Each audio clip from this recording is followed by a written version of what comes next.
Comienza otra semana. Son más de las 11. En Perspectiva propone Conexión Interior.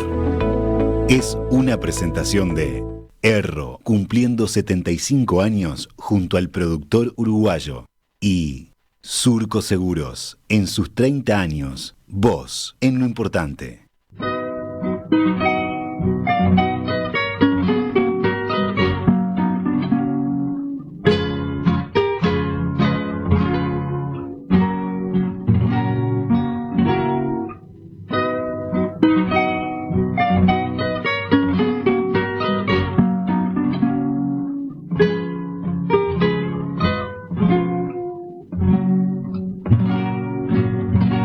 Soy de Cerro Largo, Vidalita, entre el gran follaje. Veo el esplendor, Vidalita, del trigal dorado.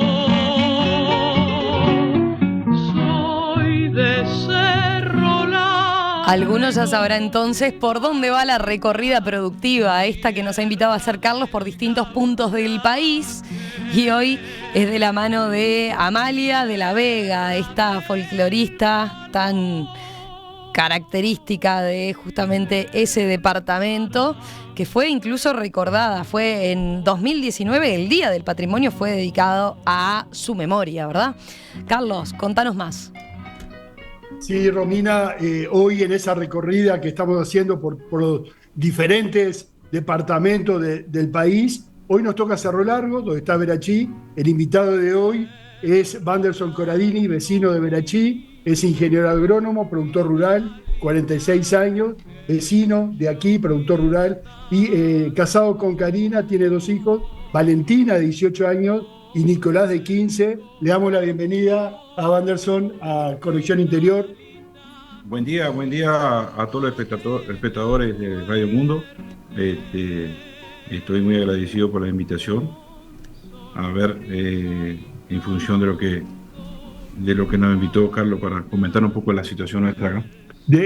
Hablando de Cerro Largo, que es un departamento ubicado en el centro este del país, al norte está limitado por el Río Negro, al este con Brasil, al sureste con la Laguna Merina, al sur con 33 y al oeste con Durano. Tiene una superficie de 13.600 kilómetros cuadrados, es el 7,8% del Uruguay, es cuarto por tamaño en cantidad de kilómetros cuadrados en el país. Tiene una población de 87.000 habitantes, décimo por cantidad de personas, y el gentilicio, como se lo llama a la gente de Cerro Largo, son los arachanes. ¿Por qué? Hay 2 vertientes muy fuertes. Una, la de Daniel Vidar, que dice que los arachanes como indígenas no existieron, y otra, la de Díaz de Guzmán, que dice que era una subgrupo guaraní, lo cual eran más grandes, más guerreros y que peleaban contra los guaraníes. Lo cierto es que se llaman arachanes a la gente nacida en Cerro Largo. De las personalidades, de las ciudades más importantes, como hacemos en cada programa, tenemos la capital con 56.000 habitantes, Río Branco 14.000, que se agranda por la parte brasilera unida por el puente, Fraile Muerto 3.000 habitantes. Después, de menos cantidad de habitantes, tenemos Isidoro Nobliga, Aceguá, fronterizo también, con 1.500 habitantes, Tupambaé, menos de 1.000 habitantes. Tenemos Lago Merín, Plácido Rosas, Arévalo, Cerro Las Cuentas, Bañado de Medina, Tres Islas, Arbolito, Ramón Trigo, Quebracho, Centurión, y es donde estamos, bien cerca, Arachania y Mangrullo, que también está cerca, con muy pocos habitantes. De los personajes más conocidos en Cerro Largo, tenemos el periodista, profesor de muchos periodistas del Uruguay, Never Araujo, nacido muy cerca de Verachí, políticos como Carminillo Medero, Julián Burguía, de las contratapas de la democracia en época de la dictadura, el general Aparicio Saravia, Basilio Saravia, Alem Berbás, otro político del Partido Nacional, Ondino Viera, Tabaré Echeverri como cantante, Justino Zavala Muniz, que fue el fundador de la Escuela Municipal de Arte Dramático, En el fútbol tenemos a Schubert Lemo en Nacional, campeón de la Libertadores Intercontinental, el Bolita Lima, el Bola Lima, fallecido prematuramente de Peñarol, Carlos Molina, payador, José Monegal como escritor y género folclórico, Emilio Oribe, médico, poeta, decano de la Facultad de Humanidades, docente, y después en uno de los programas que hizo una entrevista a Emiliano hace unos días, al director de la Biblioteca Nacional, hablaban de Emil Rodríguez Monegal, nacido también en Cerro Largo, creador literario, creador del término generación del 45. Uh-huh. Después tenemos al ex intendente Villanueva Saravia, a Sabiniano Pérez, el Nano Pérez, que habría que hacer un programa con las anécdotas sobre lo que era el Nano Pérez, las dos políticas de la actualidad, Glenda Rondán y Gloria Rodríguez, y las dos arachanas emblemáticas de Cerro Largo, Juana Ibarburú y Amalia La Vega, que era la que escuchamos al principio del programa. Con eso quedó presentado ahí el departamento, entonces, esa buena semblanza que Carlos nos tiene acostumbrados. Y desde el punto de vista productivo, Carlos, ¿qué podés decir de Cerro Largo? Porque creo que nuestro invitado tiene que ver, ¿no?, con varias de las producciones entonces del departamento. Sí, Romina, la principal fuente económica del departamento es la ganadería, es la agricultura, el arroz tiene una importancia fundamental. Es el segundo departamento en producción arrocera, lo cual a mí mismo, preparando este programa, me llamó la atención. Pensé que era Rocha, que era 33 primero y segundo Rocha, y no, primero 33 y segundo Cerro Largo. Ahora el entrevistado nos va a explicar cuál es la razón de esta importancia en el tema arrocero. También tiene importancia la parte ganadera, la parte de carne, la parte invernada. Tenemos soja, hay lechería, está Coleme, la empresa lechera de Melo, posee un frigorífico, el Pool, posee una fábrica de ración, Bioración, una fábrica Isusa. El entrevistado de hoy, el grupo tiene un molino entre varios que existen en Cerro Largo, y bueno, esa es la realidad. Bienvenido, Wanderson. Contanos un poquito cómo es que llega la familia Corradini a instalarse aquí en Cerro Largo. Buen día a todos, creo que ya están saludados. La empresa arrancó como una empresa familiar que viene desde Brasil a colonizar campos en el Uruguay en los años 83, 85. Así como vinieron varios brasileños a aventurarse y a producir acá en Uruguay, buscando campos vírgenes y áreas, de la cual estoy involucrado en esa, mi viejo está involucrado en eso, que vinieron a vivir y a producir acá en la zona de Cerro Largo, en la cuarta de Berachín, en el año 85. Yo tenía 8 años y mi hermano 11 meses. Se instalaron en la estancia La Matrera, con el objetivo siempre de mirando la producción de arroz, cultivar el arroz y la ganadería a ciclo completo. Y ahí arrancamos con la producción. Luego siempre fuimos remitentes, la producción siempre la vendimos a Samán y Casarones, que nos recibía la producción. No había molino cerca, los grandes molinos estaban en Río Branco, en la cuenca arrocera, y en la zona de José Pedro Varela. Entonces remitimos ahí. Siempre fuimos familia de productores arroceros, productores independientes. En los años 96, por cuestión de logística y de distancia,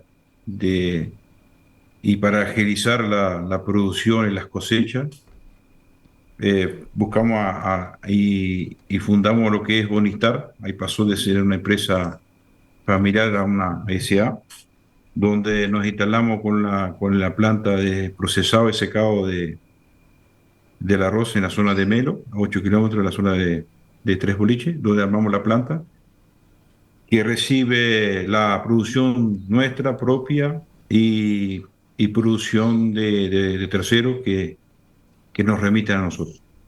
Wanderson, arrancando con la siembra, contale un poquito a la audiencia que no esté tan vinculada al sector ganadero o agrícola o a los temas de campo.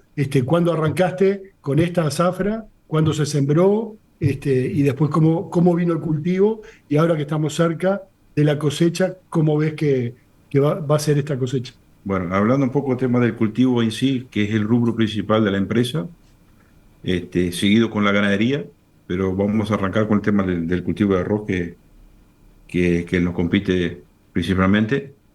El cultivo es un cultivo que requiere, es una planta acuática que requiere riego por inundación, ¿tá?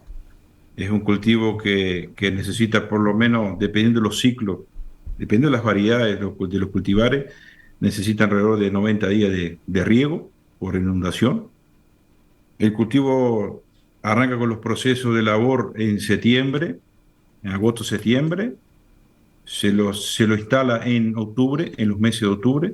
Las fechas ideal de siembra del arroz va del 15 de octubre al 15 de noviembre. Eso es la fecha óptima de la siembra. Luego tenemos la emergencia, que dura alrededor de, depende de las temperaturas, 7, 8 días, y emerge, y a los 30 días de emergido ya se arranca se empieza con el tema del riego, fertilización, riego, y arranca el proceso de inundación de todo el cultivo. ¿Cuántas represas manejan la empresa? Nosotros acá manejamos 7 represas. En la fuente de agua son todas fuentes de agua artificial, con represa, con riego por desnivel.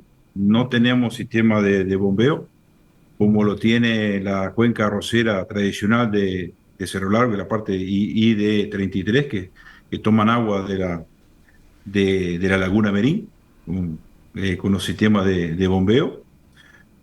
Nosotros acá arrancamos del noreste hasta el norte, son todos por represa, por desnivel.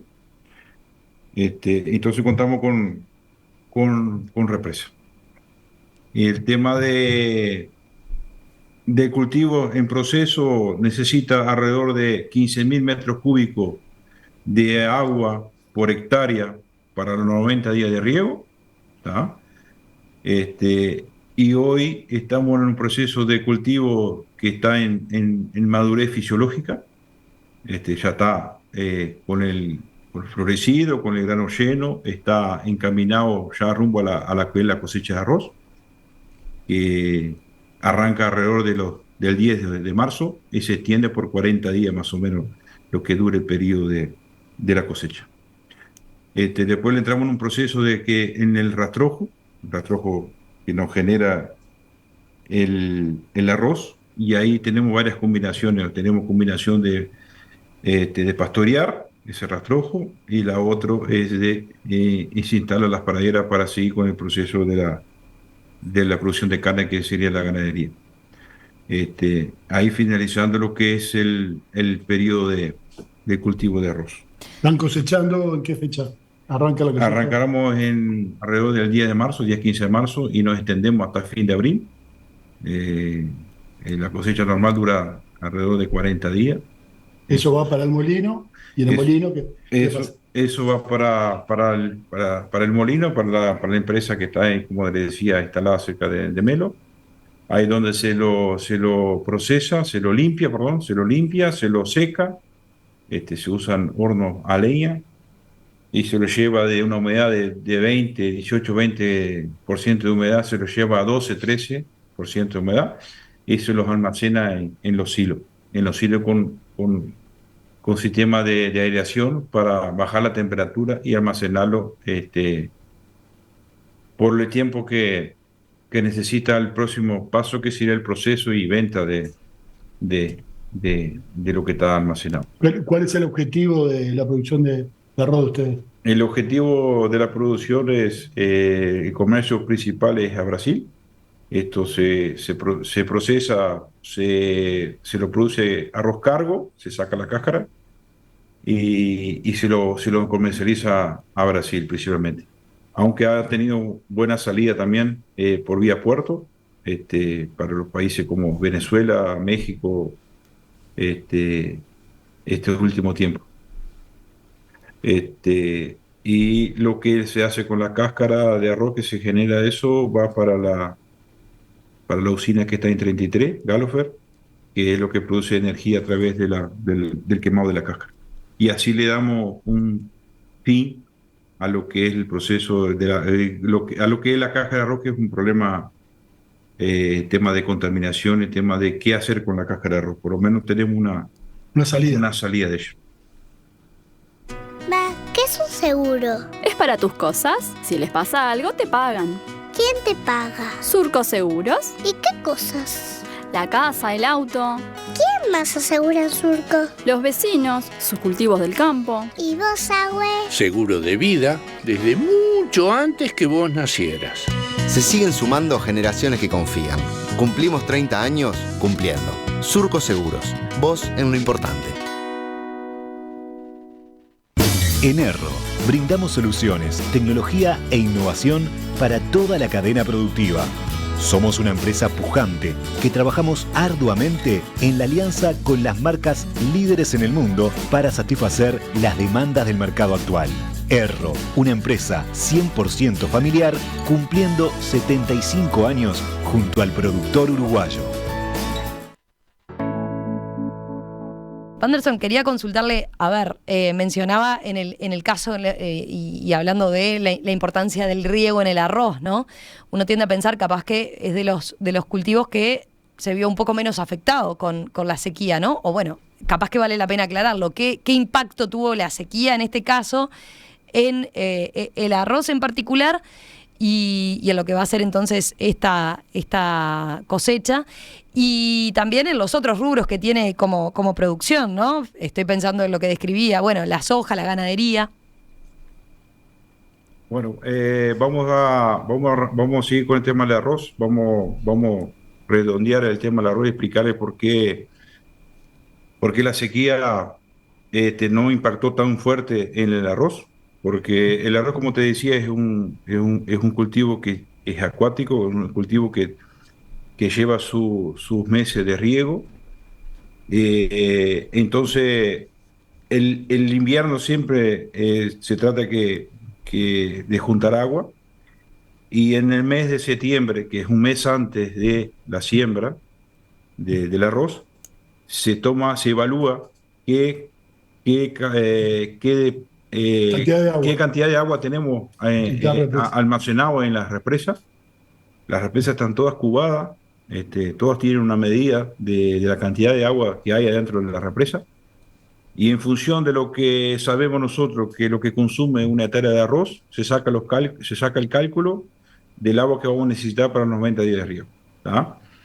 El cálculo de lo que vamos a necesitar dentro de los 90 días de riego está en función de la evapotranspiración, de la evaporación, y del consumo de lo que es por La planta. percolación y planta.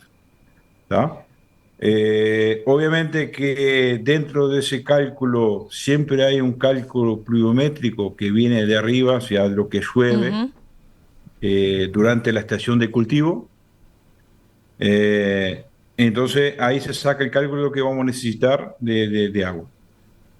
¿Qué pasó este año? Lo que sacaron bien los cálculos, lo que sumaron un poco de lo que se podía consumir por evaporación, pensando siempre en un verano, porque uno siempre piensa en un verano complicado, nunca piensa en un verano bueno o llovedor. O sea, la zona nuestra acá, por ejemplo, es una zona que es marcada de, si te pones a mirar, a analizar el histórico de lluvia acá de la zona, los veranos acá de diciembre, enero son muy crueles, en tema de lluvia. En febrero, marzo se entraría a normalizarse. Entonces, ¿qué pasó? Nosotros en particular acá estamos bien de agua, o sea, terminamos bien el proceso del cultivo de arroz con agua, pero hubieron muchos colegas, muchas chacras en la vuelta que se la jugaron a un agua muy justa para el cultivo y como se presentó el verano, no dieron para terminar el proceso del cultivo. O sea, le faltó agua para terminar el proceso. A lo último en el llenado, en floración llenado de grano. Entonces, en ese sentido, el tema del cultivo de arroz por inundación estamos bastante bien asegurados. O sea, todo depende del factor humano, de sacar bien los cálculos, de conocer la zona, de manejarse con los regímenes pluviométricos de lo que es el verano. Entonces, si hicimos bien las cuentas, no tendría por qué faltar agua. Entonces, es un cultivo bastante seguro en ese sentido. Ujú. Es un cultivo muy seguro también si lo sembras en la fecha óptima, porque lo que tiene el arroz también en floración es muy sensible a las temperaturas. Entonces, a medida que te vas corriendo la fecha de siembra, tenés más probabilidad de tener temperatura abajo de 15 grados, que es la temperatura que afecta la floración del arroz. 15 días antes, 15 días después de la floración plena, empieza a afectar la baja temperatura de 15 grados, abajo de 15 grados. Son temperaturas que tuvimos la semana pasada, que tuvimos temperatura hasta cerca de los 7 grados, 8 grados. Entonces, si dilatás la fecha de siembra del arroz, que la floración cae justo en esos días, empieza a haber efecto negativo en la floración, cosa que este año no, porque se sembró en fecha todo. O sea, la primera fue una primera buena, se sembró en fecha, nació bien, se regó temprano, logramos escaparnos de la temperatura baja que hubo en estos meses de febrero. Que siempre esas temperaturas alrededor de los primeros días de febrero, siempre rondando, nosotros hablamos siempre acá que siempre en torno a la semana de carnaval siempre baja la temperatura. Ujú. Entonces tenemos que pensar que la floración tiene que, jugando con la fecha de siembra y los largos de cultivo, de ciclo de los cultivos, tenés como esquivar eso. Entonces el arroz, sembrado en fecha, regando, teniendo agua para riego, tenés el cultivo en un 80% asegurado, que son todos factores que dependen del factor humano. Y en O sea, el caso, no depende tanto del clima exterior. claro. Por eso que tenemos de las mejores productividades del mundo, Ujú. por todos esos factores. En algún momento hablaste de arroz cargo. Para la gente que no está vinculada al tema, ¿qué significa? El arroz cargo, nosotros, por ejemplo, en la empresa, la planta no produce arroz blanco para consumo. Arroz cargo sería un arroz parecido, parecido no, es el arroz integral, ese que vos vas en el supermercado y comprar arroz integral, es el arroz cargo, que solo se saca la cáscara, te lo demata todo. Para llegar a un arroz consumo final o un arroz blanco, tenés que hacer el proceso de pulido y de blanqueo. Ahí ya entra otro proceso que nosotros no lo hacemos. Y el origen del arroz cargo surgió en los años de la famosa bacteria que los mercados brasileños lo impidió a la entrada de ese arroz a Brasil con cáscara por el tema de una bacteria que se alojaba en la cáscara. Entonces con ese tema arrancamos con el tema del pelado, entonces lo mandamos cargo. Y después ¿cómo se dice? Arrancamos con el tema del cargo, pero después como que se tornó de forma normal comercializarlo con cargo. O sea que el agregado eso de ese proceso era más en cuenta para el productor que en valor que mandarlo con cáscara. Pero ahí surgió el problema de qué hacemos con la cáscara. Y ahí apareció el tema de la empresa esta que produce energía eléctrica en función de la quema de la cáscara. Ahí podemos solucionar un tema que no es nada menor para el tema del medio ambiente. Bien. Nos quedaban entonces, ahí sí. donde... Sí. No, que pensando Sí, en los otros cultivos, ¿no? Como el de la soja, por ejemplo, Bueno. o en el caso de la ganadería, ahí cómo les pego en el caso de la producción de ustedes, teniendo en cuenta también eso, ¿no? Que no es, claramente están más dedicados al arroz, ¿no? Pero también teniendo ahí el contraste, ¿no? De dos tipos de producción. Bueno, ahí tenemos, cerramos con el tema del arroz, seguimos con el tema de la ganadería o seguimos con el tema de la soja.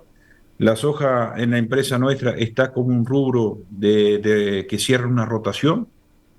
desde los años 2008, 2009 fue que lo metimos dentro de la rotación con arroz y ganadería, pero más para complementar a la rotación, porque es un cultivo, si lo miramos con el arroz, un cultivo que depende exclusivamente del clima, o sea, depende de los regímenes pluviométricos de los meses que está el cultivo, que no depende de nosotros. Después podemos entrar en el tema de que lo regamos o no regamos la soja, bueno, ese es otro tema, que sí que se puede hacer, pero el objetivo nuestro es usar el agua para el arroz y no para la soja. Entonces ahí metimos un factor que es lluvia, humedad en el suelo, y tenemos que asumirlo. Pero como te digo, la soja en el rubro nuestro acá está para rotar con un arroz, o sea, está para rotar con un campo de ladera, campo alto con el tema de la ganadería para renovar las praderas, porque en esta zona, o sea, una de las malezas principales que hay en el Uruguay que afecta a los campos son el tema de la gramilla de campo. Entonces la soja en rotación con ganadería en campos altos que no se hace arroz, nos da una mano con el tema de control de las malezas, ayuda en el control de las malezas. Y en el campo bajo, rotando con arroz, salvo los campos que son inundables, de forma natural, se rota con arroz para preparar una cama de siembra adecuada para seguir con el cultivo de arroz, como te decía. Entonces, estamos jugando muy fino con el tema de la soja, de tratar de que lo máximo que tratamos de no perder con ella, pero hay años como este que la producción no va a ser acorde. Capaz que va a dar para hacer un promedio, porque tenemos soja en los campos bajos que conservan cierta humedad, que va a producir.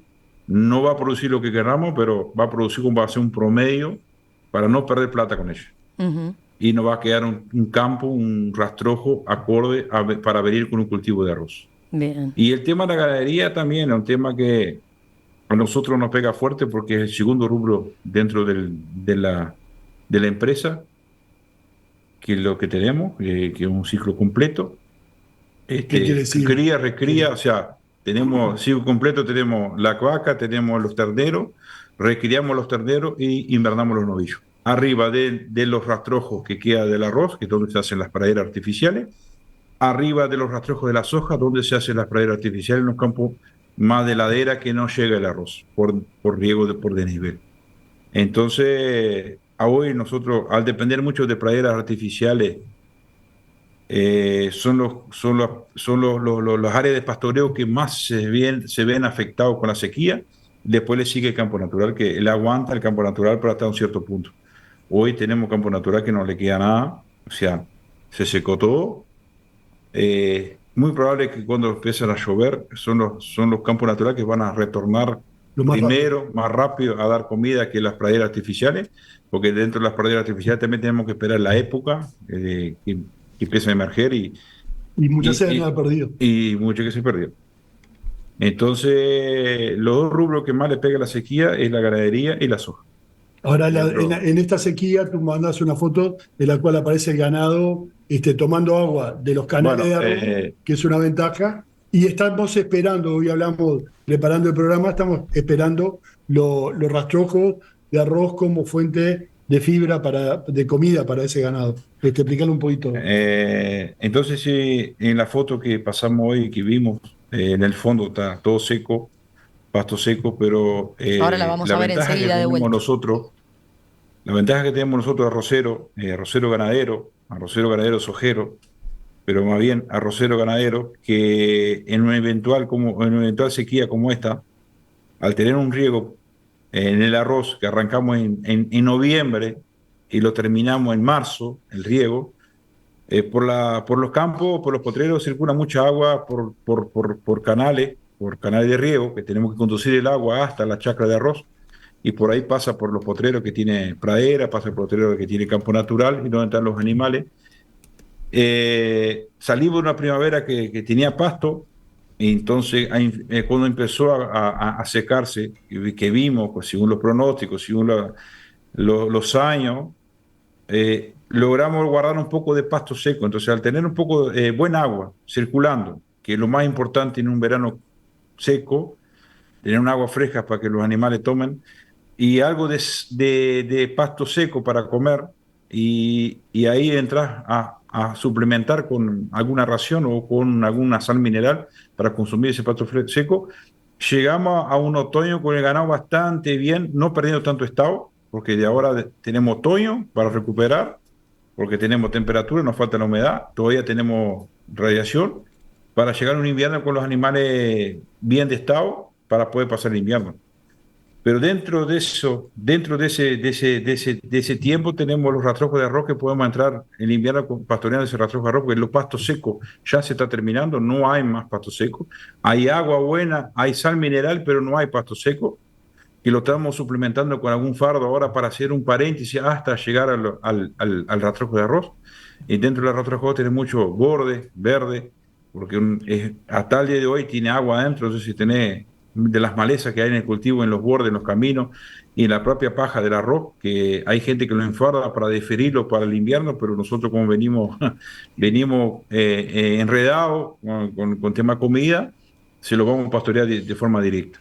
Y arriba de eso, de esos rastrojos, aprovechando la humedad que hay, después que se comen los rastrojos, se hacen unos puentes verdes que se hace con raigras. Hay gente que hace con raigras, y lo otro se hace una pradera consociada con leguminosa arriba de ese rastrojo, para entrar a comer en julio, agosto, en la salida del invierno, volver con los animales a pastorear eso.